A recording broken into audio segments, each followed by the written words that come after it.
What's going on, guys? Welcome back to another video. We got my guy David 614 Archery right here. And last night we were just chatting by the grill, and we had a little bit of talk about he's been shooting a Hinge for quite some time, and I of course have shot the Carter BK target since about 1974. So we shoot a different style of release. And what we figured would be kind of a fun video and informative for y'all is to talk about our process shooting two different styles of release.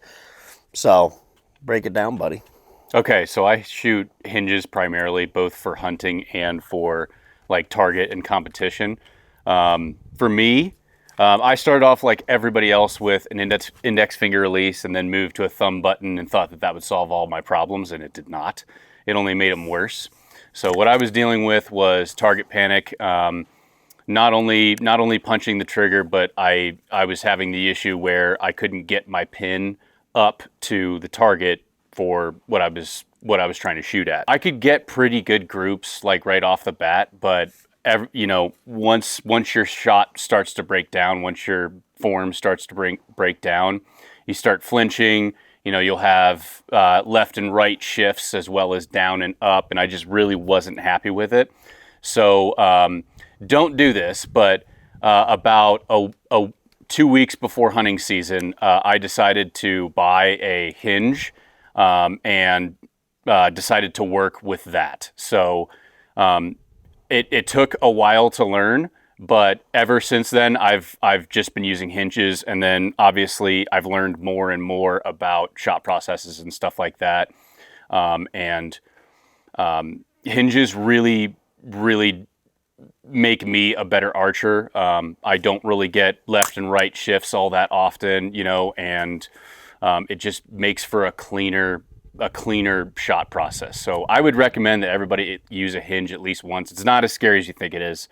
Because everybody's like, well, I don't know how to use it, and I'm afraid I'm going to punch myself in the face. And I've actually seen more people punch themselves in the face with a thumb button than I have a Hinge. So, sure. But one of the things that I look for when you start to use a Hinge, it's sort of you have to completely change your mental situation around your shot process, which a lot of people are not willing to do. Basically, you have to surrender control of when that shot is going to break. So for me, in a Hinge, I actually don't want to know when the shot is going to go off. So, and the way that you do that is you just, you get up to your anchor point, and then you start rotating. Rotate until it goes off. And what's your mind thinking about right there?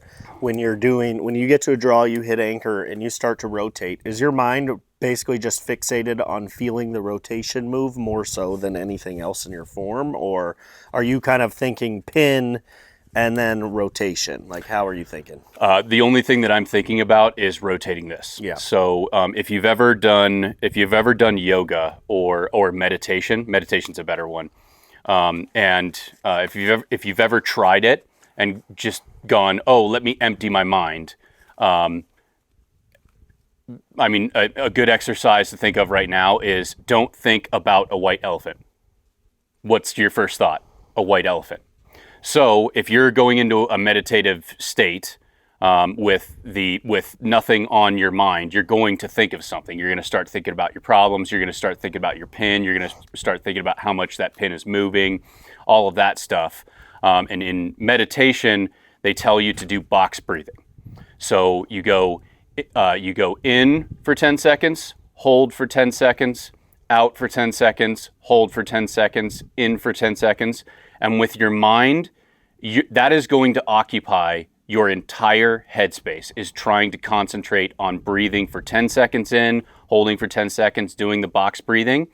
And then all of a sudden, 15 minutes has gone past and you haven't thought about your problems in 15 minutes because your mind is occupied. Think about something else. Your conscious mind is occupied with a task, okay?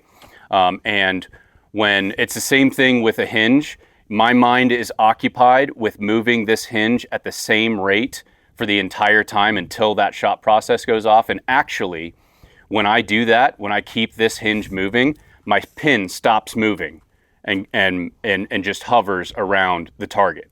If I stop this, if I stop this release from moving, my pin starts to get squirrely and go all over the place. So that's what I have learned from a Hinge. Let me kind of see you do a shot. Like kind of take a shot and talk us through it. We got a Morel target out here at about the Keep Hammering Edition target. It's very large, which is nice.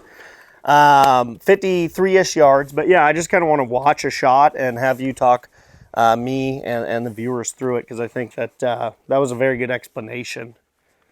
So one of the things that I have to focus on is my grip. I've always had grip issues, and trying to get the same grip every single time. So that's my main focus right now at this part of the shot process. And then with a Hinge, you're gonna have to draw your bow like this with the pinky like way out in front. If you try to draw it like this, it's gonna go off, and you're gonna end up with a black eye, self-inflicted. Right. Yeah. And for me, like, these are the strongest two parts of your hand. So I actually prefer using a Hinge. I can pull more poundage with a Hinge because I'm gripping the thumb barrel with my thumb, and then I'm using basically these two fingers to pull. So I can pull more poundage, and it's way more comfortable for me. So 70 pounds, no problem. Get into your anchor point, get settled, and then you start to move.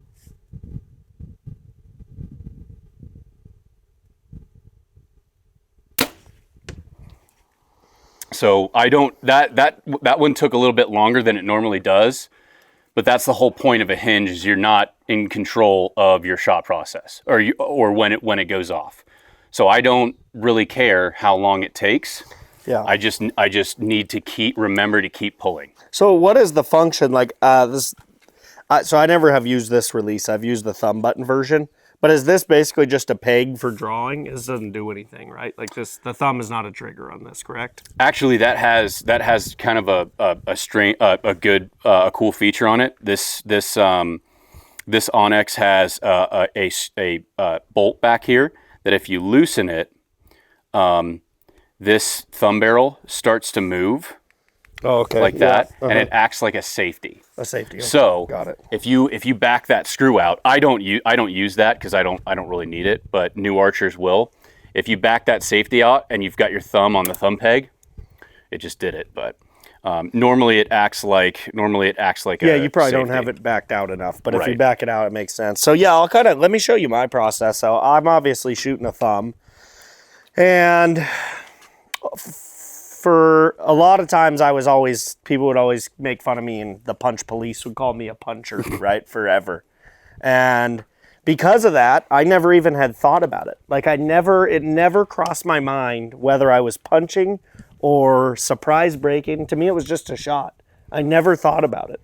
But then I started reading all these comments like 3, 4, 5 years ago saying, oh, you punch, like your shots are trash. And I'm like, well, they're still in the middle. Like it doesn't make sense to me. But because I was getting made fun of so much, I actually tried to, like, let me see what this surprise break stuff's about. So I did a video with Joel. I did shoot a Hinge like once or twice. And now it's interesting because I still don't know if I surprise break or punch really. I'd say it's about 50-50. I'll have shots where it'll go off and I'm like, okay, that one definitely was a surprise. But then I'll have others that aren't, that feel very much still as controlled as the ones that aren't. So I kind of have an interesting mindset on it where I don't feel like I have to shoot surprise to be good. I think I can be good either way. But I've kind of got to this point where when I shoot, it's like I think of the same exact thing. This release has felt a lot different throughout the different portions of its lifespan. Yeah, right? And right now, it honestly doesn't feel very good, right? So this release has a lot of travel in the front end. So what I'll do is I'll draw, come to anchor, and then right away my thumb comes and touches my index, right? And then I'll get to the nose button. I'll usually rotate the hand out slightly to the nose button. And then just like you, I'll burn the pin right in the center of the target. But what I'll do is in my head, I try to think, okay, feel the trigger move, because it actually has travel right now. So I'm only thinking, try to feel it move, try to feel it move, try to feel it move. And sometimes it doesn't and goes off. And sometimes it will travel and I go, okay, it's traveled enough. So now I know if I just add a little tiny bit pressure, it's gonna go. So for me, that's essentially the process, very similar to yours. And I'm not like, because I grip the release here, like I'm not doing the tip of the thumb. So it's like, I can't even hardly punch. Like it's basically based off rotation as well, just with a thumb. So I'll go ahead and break down a whole shot. But for me, I say the same thing as you. So it's actually kind of fun to do this video, but I load an arrow in, of course. Get the sight set, not to 97. But what I like to do is get the release hooked on the loop, kind of let it hang, and then I can get my grip, bam, preset to where it needs to be. So that way when I draw, I'm not sitting there fidgeting trying to get my grip right. And it's harder to do if the bow's like stationary. So I really like to just bam, clip in, let it hang, drop the hand, get the grip. And then for me, I like to draw, anchor, and then see, I'm already ready. And that's it. So all I focus, that time it did travel. So I went to, and I feel it go, whoop, and then it's like, okay, right there. And then bam, another shot goes off. But for me, the biggest thing is really the grip that you hit on and I hit on. Like, I think it's so important to set that grip pre-shot. Because I'll see a lot of people that are newer kind of draw, and then they're like, oh, now let me get my grip right. But that's way harder when you're holding the bow back. Yeah. You know what I mean? So I'll go ahead and crack one more, but ooh, this arrow, this knock's seen better days. Ooh, I'm risking it for the biscuit, baby. Don't stop recording. All right, here we go. So grip set, draw.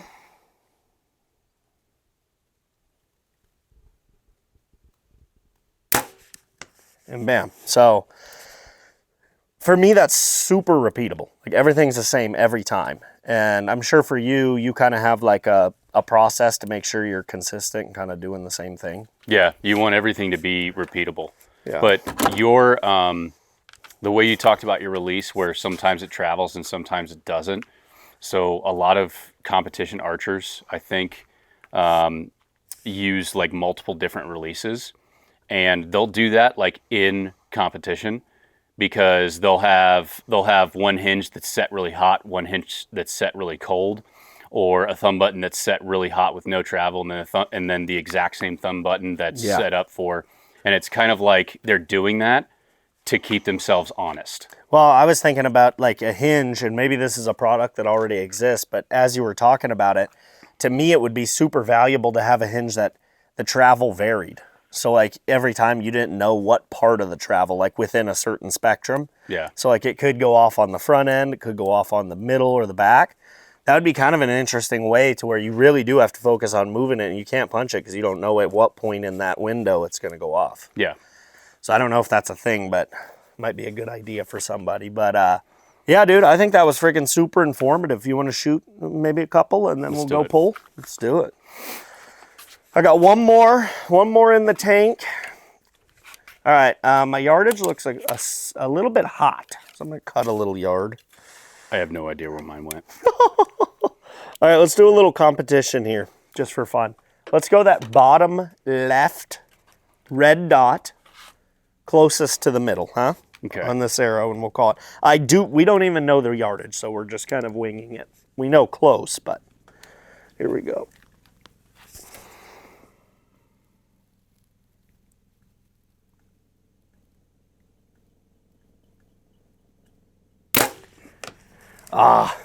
That was cool. We almost did that at the same time. Mine went left a little. Let's go pull them though. But yeah, I don't know. I think it's important to just kind of simplify your shot process too. I think that one thing that's always helped me, and I've talked about this before, but I think for me, being able to shoot, oh wait, look at that. We got a Black Hawk helicopter, baby. Woo! I think that's a Black Hawk. I'm not sure. It looks like yes. But for me, I've always thought it's helped my shooting that I have a relatively quick shot process. Yeah. Now, some people disagree with that, but to me, the less long you have to hold your bow at tension just means you're gonna like be shaking and breaking down less form-wise. You know what I mean? Yeah. absolutely. Well, and with those, if you've got a competition bow and you've got a whole bunch of weight on it, Yeah. you don't want to be holding that thing forever. Forever, Yeah, you want to get it up, get anchored, get your pin set, and let it go.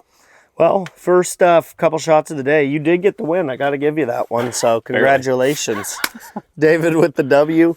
Hope you guys enjoyed this video. I know it's a little different, kind of a conversation, just information we thought would be valuable for us to talk about and to share with the audience. So check out his channel, 614 Archery, and subscribe to Bow Disciples. Check out our website, bowdisciples.com. teambd saves you money, podiumarcher.com. We'll see you in the next one. Thank you for watching.